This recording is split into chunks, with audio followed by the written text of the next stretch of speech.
this week's episode of Once Upon A Locavore.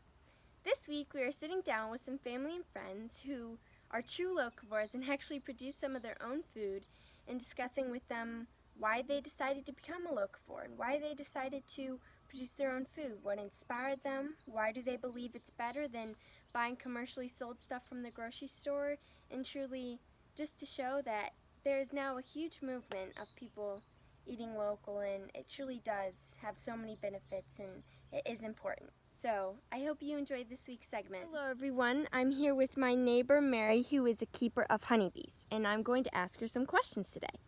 So Mary, how does one keep honeybees and harvest honey?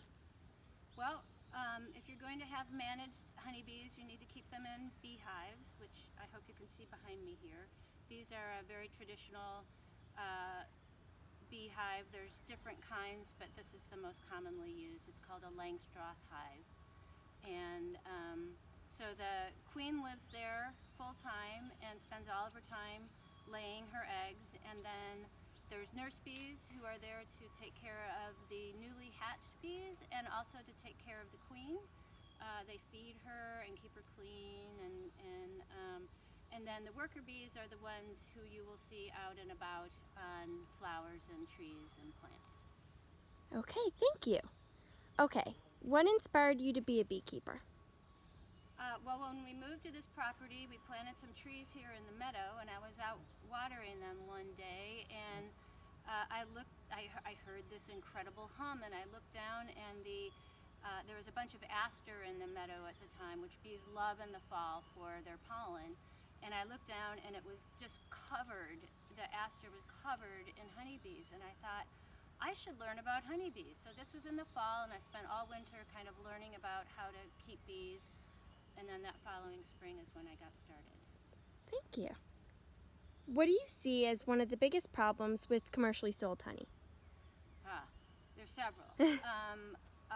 Commercially sold honey very often it is coming from countries across the sea, and it is often not even honey at all. It's just dyed corn syrup or other things, and so it's really important to buy your honey locally. Get to know your beekeeper if you can, because that's always going to be your best source of really true natural honey.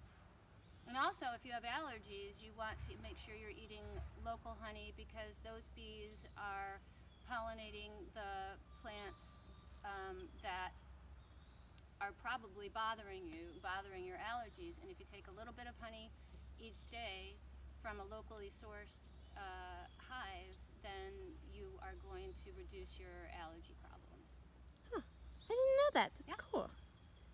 Okay, so I know you do not sell your honey, but do you know of some great local honey sellers?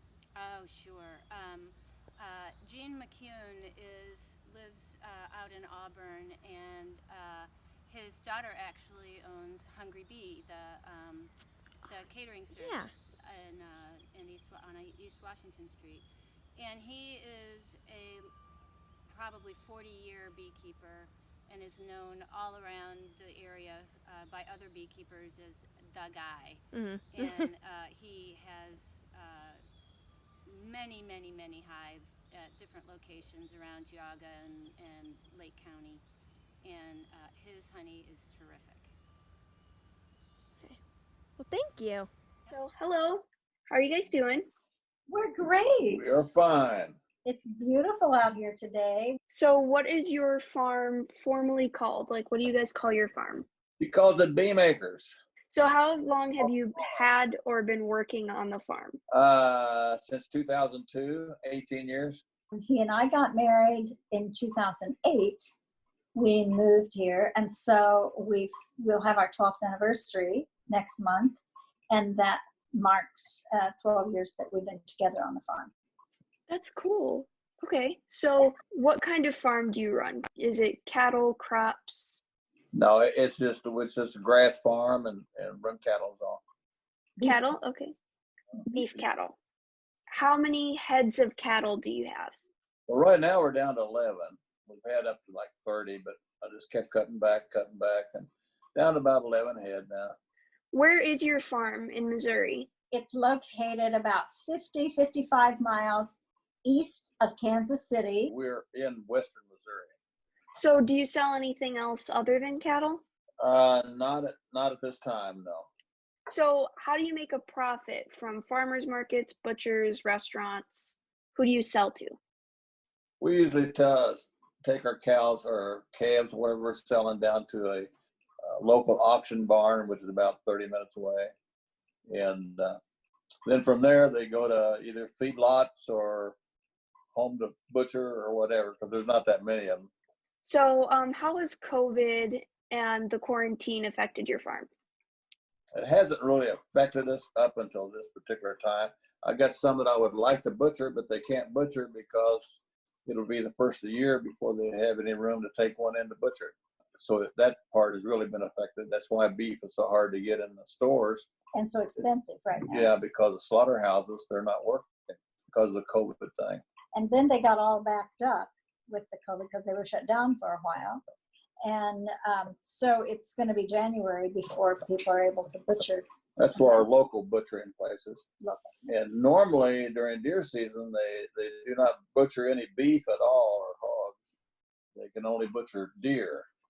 And then when the deer season is over, then they have to clean it all up and everything before they start do the beef again. And so this year they're talking they're not even going to do deer. So hunting season may be, unless somebody butchers their own deer, they're not even going to be able to hunt or what they can butcher. So it's really had ramifications that you don't ever think about. Right. Thank you so much for coming on our show for this week. I really appreciate it. Thank you so much. Well, I hope we answered a few questions.